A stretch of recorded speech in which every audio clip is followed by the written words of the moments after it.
Welcome to the Five of Us. We are five outspoken women with close to 150 years of experience as broadcast journalists.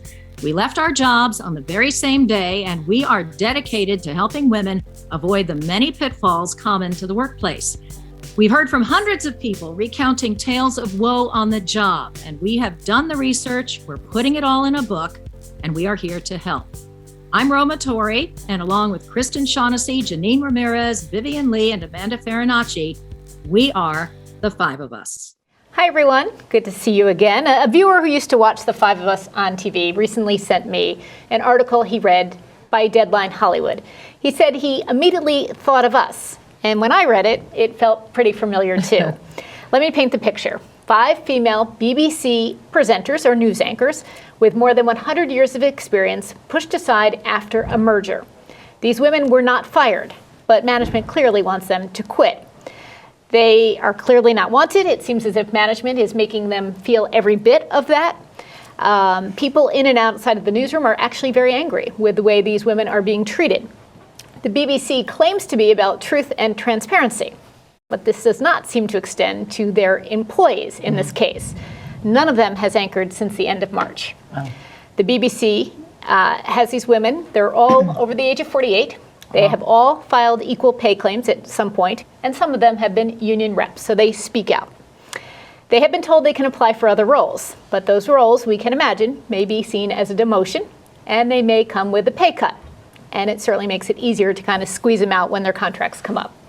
One newsroom source told Deadline this: "I think there is a huge amount of sympathy for the presenters. I don't think it's rocket scientist to say they have been badly treated." So let's talk about it, because there is so much to talk about. Certainly no surprise this is happening. Management has not really given much of a comment. They do the standard, it's an HR issue. Yeah. We have heard this before. They do get a lot in public money, billions of dollars in public money. So they had to defend it. Tim Davies, the head of the BBC News, he had to defend it, and he tried to, but it's just sort of that typical speak that you get. So your thoughts as we listen to what is happening to these women and the fact that, they're sort of left to figure it out. They've been home since March. One thing that you brought up earlier is that, well, first of all, we're talking about what's happening in the UK versus the US, and they have the advantage, the women, of being able to research or find out through their version of freedom of information what's being said and written about them. So by their employers. They're called subject access which requests. Could be useful in a lawsuit. But let's get this straight. There is no lawsuit, or at least not yet. There's no lawsuit. As far as we know. In the UK, it's different. From what I understand, you have to go through like these employment tribunals, and you have to sort of exhaust all your options before you can get to the lawsuit stage. Right. Or before you can get to the court. I don't even know if they, call it the same. So it could take a while, right? But these women, to me, it seems like they definitely have a case. And there's five of them, so there's safety in numbers. They've been there a long time, more than 100 years experience. And they haven't publicly said anything yet. No. So we don't know what their intention may be on how to address this. But that article that you shared with all of us also pointed out some unnamed sources who were clearly on their side and saying this doesn't look good for the corporation that claims to be, speaking truth to power and investigating, bad actors and bad actions. And now you mentioned that Davies had appeared before a parliamentary committee, right, and had talked to them about what was going on here. Well, if they're disappeared and they're paying for more money to replace them, how is that? They're also paying these women, and they're paying their replacements like a higher scale wage to do their job. So it's costing money. He's saying we don't want to waste public money. Well, you are wasting public money because you have five women who are willing and able to do this job, and you're not letting them. And the BBC is a very wealthy entity, right? Yeah, billions. Billions. Yeah. And then they raise billions, I guess, through commercials or whatever. So the money is there. And then on top of everything else, I know that the upper management has faced a number of lawsuits because of, lack of diversity or ageism or whatever. I mean, it's all of the above. Viv's going to get into some of these cases in a little bit, but I mean, they have been hit with so many different things. You'd think they'd The other thing that strikes about it seems like it's all like ripped from the same playbook, right? Like this all started with a merger of two companies, right? And then sort of trying to you hear about this, right, in any industry, right? Whenever you have But you Right. have to be careful. I mean, they It's went like after we're 5 women over the age of liquidating. 48. Yeah, but I'm saying like the back. If you Yeah. peel it back, we're liquidating. We're going from this to this, and I think that the viewer has noticed the difference in what Well, is actually. Yeah. Not to get too into the weeds, but there used to be 2 channels, BBC World and BBC UK. They have now created 1 channel. But Right, and so they're downsizing, and there's some Right. there's like redundant jobs, consolidating. right? Right. So Which looks good on paper, right? Like we're Really getting good, rid. Yeah, right. But the UK viewers are not happy because now they can't find the UK news because it's Right. mostly world news, right? Right. I mean, how do you put a local newscast in with a national newscast as the same one? It doesn't. And this happens in every industry, right? So they have a merger, or they have some kind of downsizing, and they do say you could apply for other jobs, Right.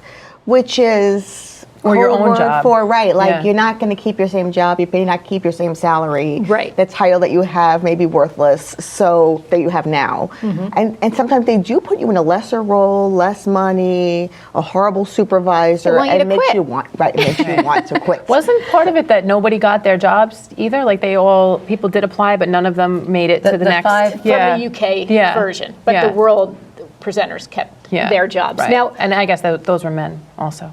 there were some women. No, in there were there. some There were women, some yeah. I women bet in they there. were all younger. Yeah. And probably at a No, there lesser was an older.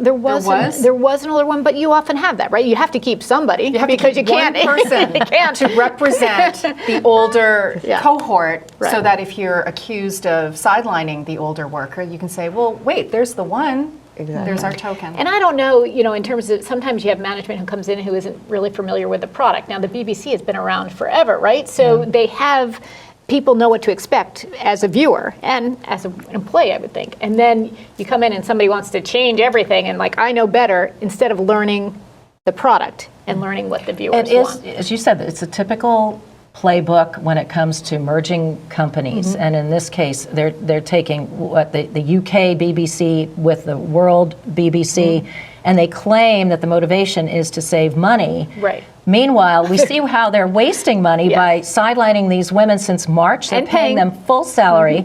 And presumably they're making pretty good quan there because they've been in their jobs for a long time. Yeah. But at the same time, they're bringing in these freelancers, right, to Right. take their place. This I do not understand. I But agree. again, what is it that they do? And this is the trend with these mergers, these deals. It's out with the old, in with the new, and then they bring in these new people who it's like starting from square one all over again.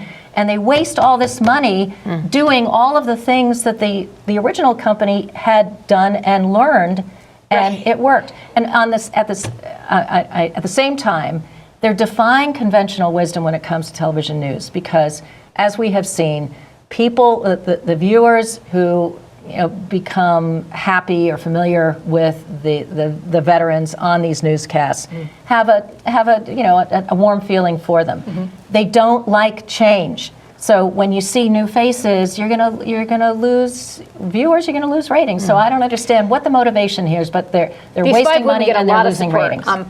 on social media. A lot, they have a lot of followers and they get a lot of support. Yeah. And What's you also can often see interesting about messages. wasting money is what you said, is that in order to validate some of these moves that they make, they bring in consultants. Yeah. So now they're paying a lot of money to outside consultants to come in, and they're telling the consultants what they want. We really want to get Yeah. rid of whatever, so make it Yeah. Make it validate happen. that Yeah. somehow. Yeah. It's like a in your- kangaroo court, though. What you're doing is Right. you're paying somebody to tell you what you want to hear. Yeah. You're not really going to be learning anything new. What I find specious, though, about that argument about, you want to save money is that if you want to save money and that happens to be defined as salaries because they've gotten so bloated, the fact is that the higher salaries tend to belong to the older cohort. So they're always going to be targeted. You can't hide behind that bottom line argument to try and argue that you're not discriminating against the older, more experienced worker. And they have a track record of being called out on this. Yes. There have been a number of lawsuits. The most recent one was, I believe, settled in early June. It was either involved June or Donna May, Traynor. yeah. Yeah. Was it late May or early June? Donna Traynor, Northern Ireland presenter, she brought her case to court.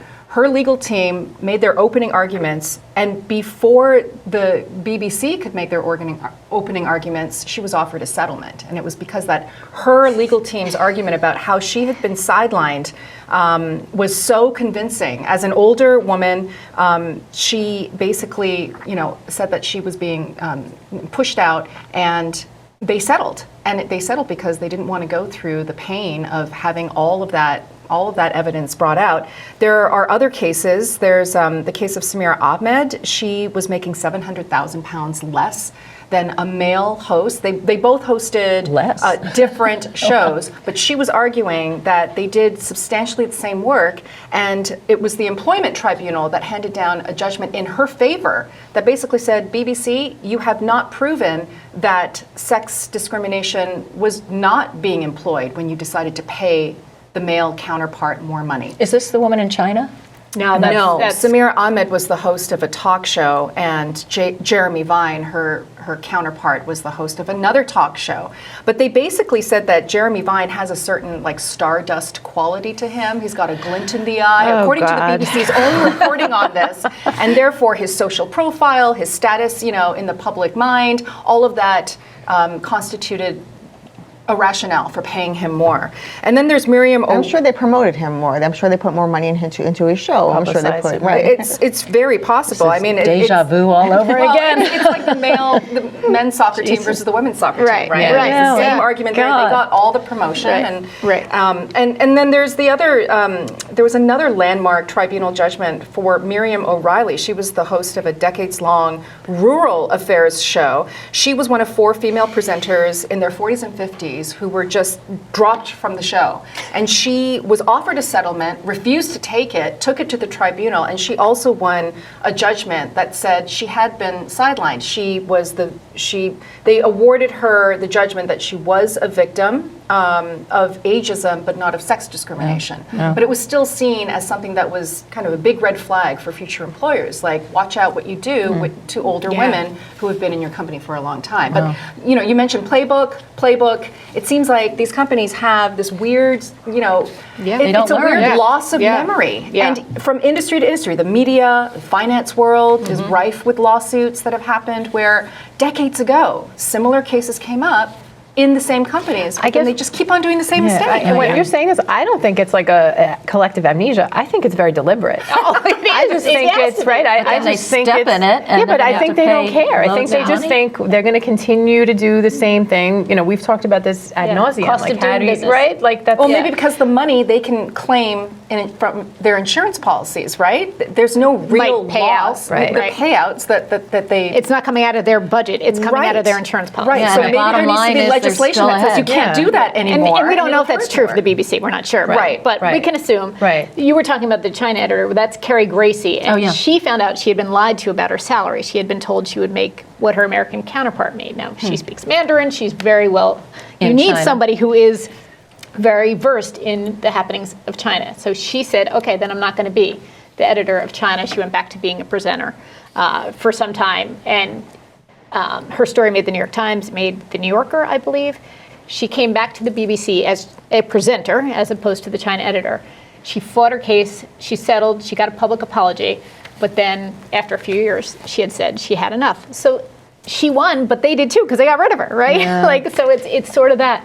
Let's talk about the employees, like the colleagues, because we're hearing that they're supportive and whatnot. But I wonder what the larger picture is, because I'm sure we've seen a lot of support, which is great for them online.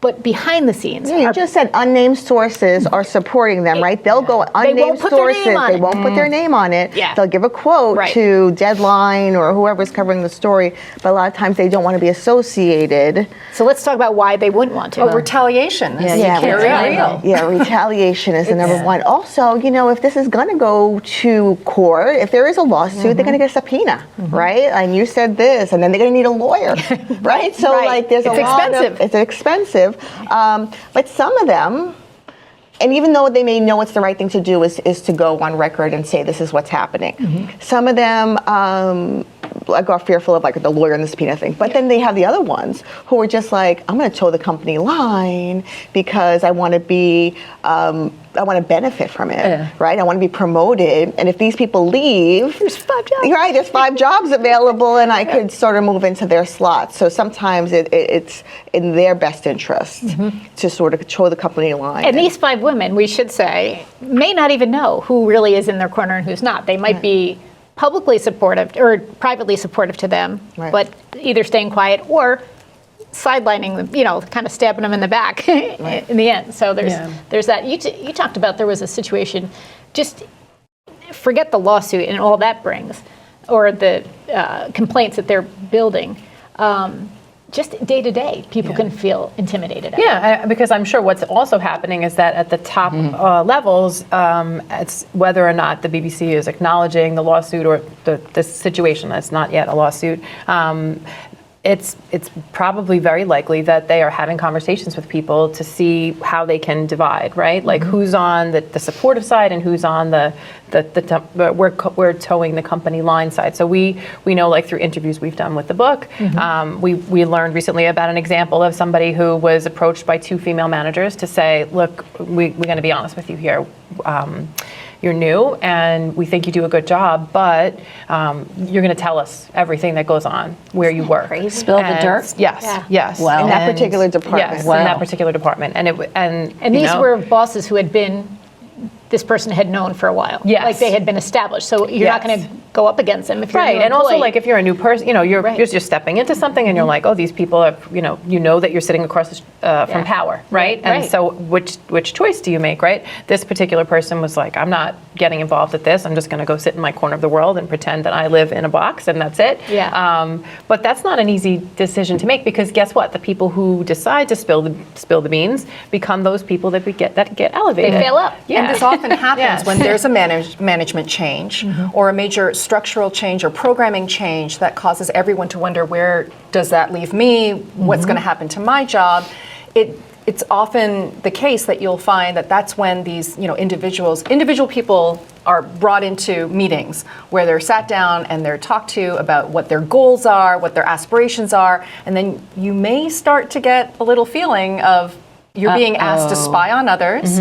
You're being asked to rat out others, which is what happened to this person, right? I mean, that's a really underhanded play. trick. It's heavy. It's heavy to deal with that as you're just trying to do your job. You just want to do a good job, right? Think of the emotional toll on all of that. Some would cut and run. Yeah. I mean, also it hits you. I mean, and we were talking about some people get PTSD. They don't even they can't stand to work in a place where they have to rat out their colleagues. Well, they shouldn't be asked to do that. But how about if you're on the targeted end of all of that, and then you start to get insecure and you get paranoid and you think, like, who's spying on me now? And you can't do a decent job. Not only that, you don't want to be a team player for a team that doesn't value you, right? It's not and playing so fair. that just it ruins the whole dynamic in the workplace. And often when that happens too is like, especially if you're like a new employee and you're like having these conversations with the people in power, you might throw out a comment or two where because you're trying to endear yourself and you're developing some form of a friendship. I think most people at this point should know that like you're not really going to be friends with your boss, but like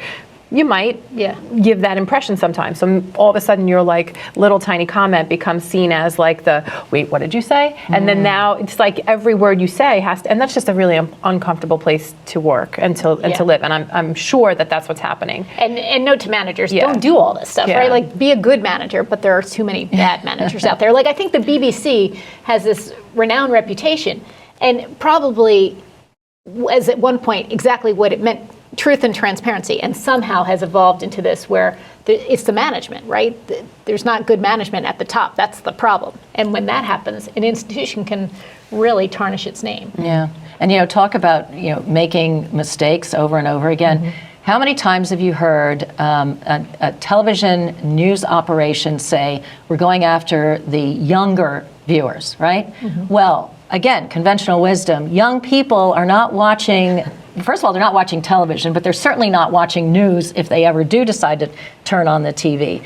And so we were talking about what kind of support these women have. Well, outside of, beyond their colleagues, that article in Deadline, I looked at the comments, and 100% of the comments were pro the Women. BBC 5, right?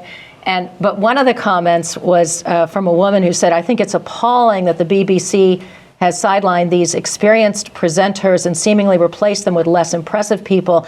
If the BBC are chasing the TikTok generation, I would suggest they are wasting their time. That generation tends not to watch live TV at all. And that's true. It's true. So then I looked up, some data on, on people's viewing habits. And first of all, in the United States, when, that targeted demographic that all the, television executives want, 18 to 34, 45% of them do not watch TV news at all. And if you're talking about, who's on TikTok, half of TikTok's viewers or TikTok's followers are teenagers, right? And among the teens, none of them are really interested in news. And they said 10% claim to be interested in news, but of that 10%, almost every one of them is not getting news from professional organizations like the BBC or the CNN or whatever. No, they're getting it from their friends. From TikTok itself. Yeah, well, the news is coming. I mean, They're reading their posts from their friends. They're not getting a professional news person telling them what's going on. So, I mean, it's just spreading all this disinformation. But again, they're barking up a wrong tree if they think that TikTok is where they're going to get viewers. They're not. I have a 15-year-old, I have an 18-year-old, and I have a soon-to-be 22-year-old. None of them put that on the television. Right. They don't watch TV. No. They don't put it on. They don't let it sit in the background. They don't watch a news, It's program. screens only. Yes, it's screens. My youngest watches a live sports program. That's it. Yeah. If it's live sports, he'll watch it on television. Otherwise, everything's on their own device. And we're streaming. older. And, the whole thing that just went down with Russia and, recently, I didn't watch any of it on mainstream TV. Everything I got was online, and you have to figure out who's credible, who's not, whatever. But I didn't watch anything. I didn't turn the TV on once to watch because I knew I could get my source of information, people I trust elsewhere. So I think it's just changing. Definitely with the teenage, it's never been there, right? But now with us, it's even changing. It's almost like if you know that, and the BBC is like iconic, right? Like it's been around for a long time, and it's a trusted source, whatever. It's like at some point, like, don't you buck the trend?